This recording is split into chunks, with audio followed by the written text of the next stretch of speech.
চলো দেখি আজকে জুন কি করে। এখন বাজে 7টা, 3 মিনিট কম 7টা বাজে। সে পড়াশোনা স্যারে এখন কি করতেছে সেটাই আজকে আমরা দেখব। জুন, হ্যাঁ বলো। তুমি কি করতেছো? এই যে দেখো আমি কতগুলো প্রজাপতি বানিয়ে ফেলেছি। এখন বাজে 7টা, তুমি পড়াশোনা রেখে তুমি প্রজাপতি বানাচ্ছো? হ্যাঁ আমার ভালো লাগছিল না, বোরিং লাগছিল, তাই আমি প্রজাপতি বানাচ্ছিলাম কয়েকটা। এগুলো প্রজাপতি বানিয়েছো তুমি? হ্যাঁ দেখো কেমন হয়েছে। একটা ডিটেলস দেখাবো আমাকে? হ্যাঁ নিশ্চয়ই। এই দেখো প্রথমে আমরা একটা বর্গাকার শেপে নিয়েছি এবং তোমরা চাইলে আনুমাপিকও নিতে পারো।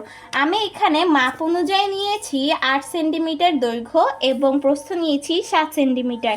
তোমরা চাইলে যে কোনো অনুপাতিক নিতে পারো। আমি এখানে প্রথমে বর্গাকারটা এভাবে কোণাকোণি যোগ করছি এবং ঠিক অপর সাইডেও আমরা এরকম করছি। এরপরে আমরা বর্গাকার শেপটা আয়তকার শেপে নিয়ে আসছি এবং দুই মাঝখানে ভাঁজ করছি। এই একইভাবে উল্টো দিকেও করছি।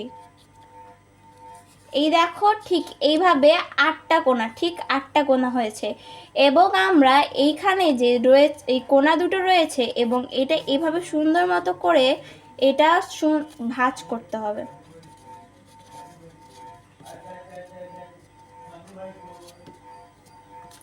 এইভাবে ঠিক এই সাইডও আমরা করে নিচ্ছি।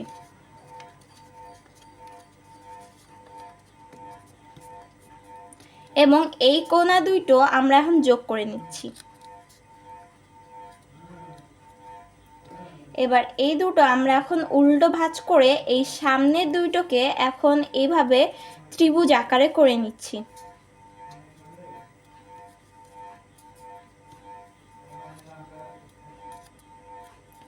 এইবার দেখো নিচের যে কোণাটা রয়েছে সেই কোণাটা উপরে উঠিয়ে আমরা এখন এই পিছনে এই প্রজাপতির মাথা দুটোকে সাথে জোড়া লাগিয়ে দিচ্ছি।